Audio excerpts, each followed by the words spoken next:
China spent a large part of the second half of the 20th century disengaged and isolated from most of the rest of the world. This was a combination of their own decision to try to create some version of a utopian communistic society and much of the rest of the planet's shock and dismay at Maoist communism. However, as the country turned the corner toward economic prosperity and increasing global economic power and prowess, there has been a growing willingness to not only engage the rest of the world, but to take what the current Chinese administration feels as their rightful place amongst the great, powerful, and influential countries of the world. Their engagement may have been born of economic strength, but remember I told you before that the Chinese play the long game, and so they are now engaging much more aggressively from a political standpoint, and over the last several years, they have added a new wrinkle to their assertion and projection of strength, and that is militarily. Traditionally, the Chinese had disdain for projecting military strength anywhere beyond their immediate borders, but this has demonstrably changed. And because of that, this alteration has changed the balance of power in Asia and tilted it somewhat. Where that goes is anybody's guess, but there are some clues to the Chinese long-term strategy.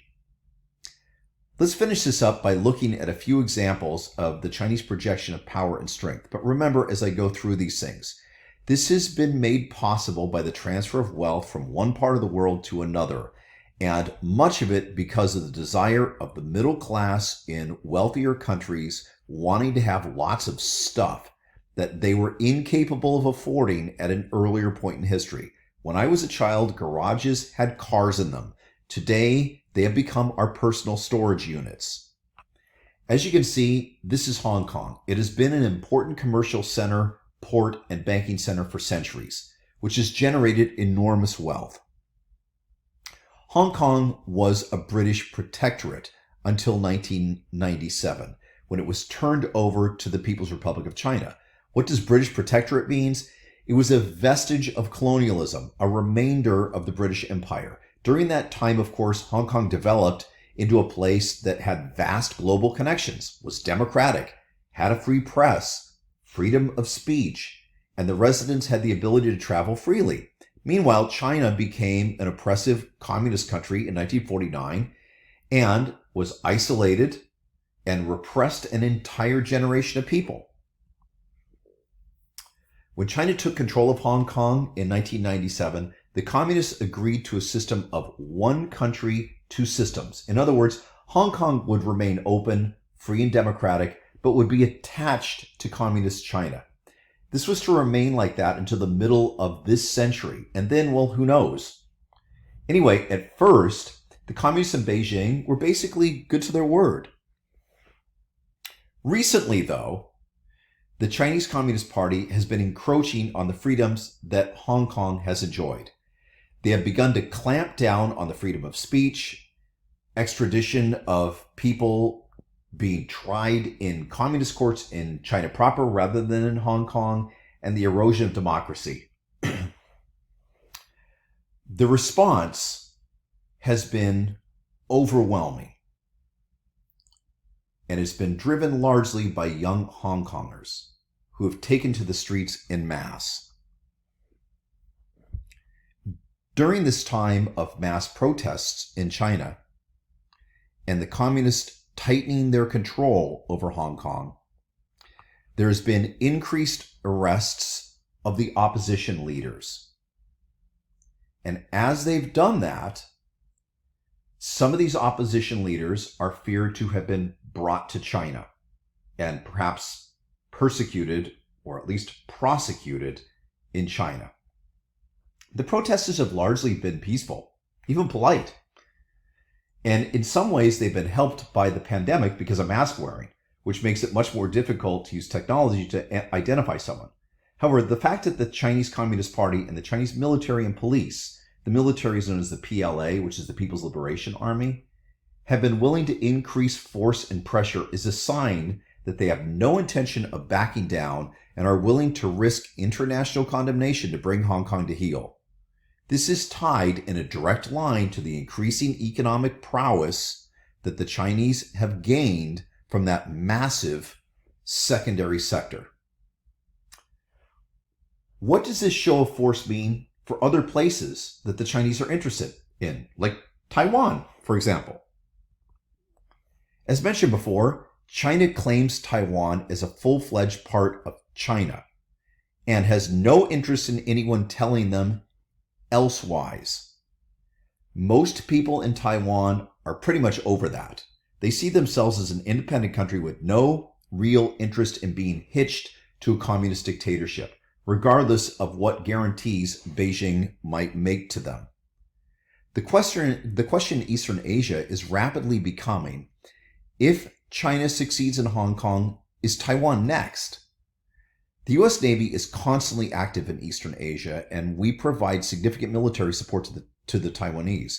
So the possibility of Taiwan becoming a major global flashpoint is real and dangerous. I want to tell you a little bit about this picture.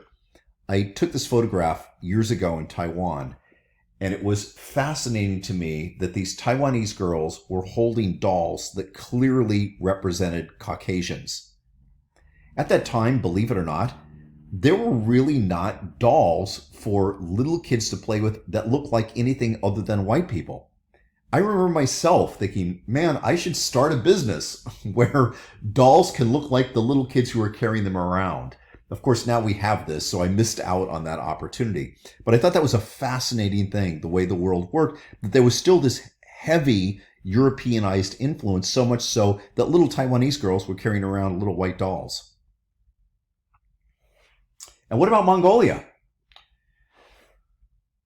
Mongolia is a landlocked state. This means it has no open access to the global ocean. And it only has two neighbors, Russia to the north and China to the south. Mongolia has a small population, less than 3.5 million people, but it's a very large country that has lots of natural resources. Remember that copper mine that I mentioned a while ago? Much of the infrastructure has been built by the Chinese, and that infrastructure goes straight into China to support their economy. The copper smelters and all of the rest of it are not located in Mongolia. They are in China. Is this a form of hegemony? Neocolonialism? What is it? I want to say something else about Mongolia. The last actual wild horses in the world live in Mongolia. I happened to get lucky enough to see them when I was there. There's not even that many of them, a couple hundred of them. But these horses are not genetically the same thing as modern domesticated horses. They all look like what you could see there, which is kind of tan with these black tails on them. But these are the descendants of the original horses that people on the steppes of Asia domesticated thousands of years ago, and as you'll see when I talk about India, gave those people of Central Asia a distinct advantage in military conflict. The South China Sea. Well, you can see, if you look at this, the countries that border the South China Sea: China, Taiwan, Philippines, Vietnam, and Indonesia.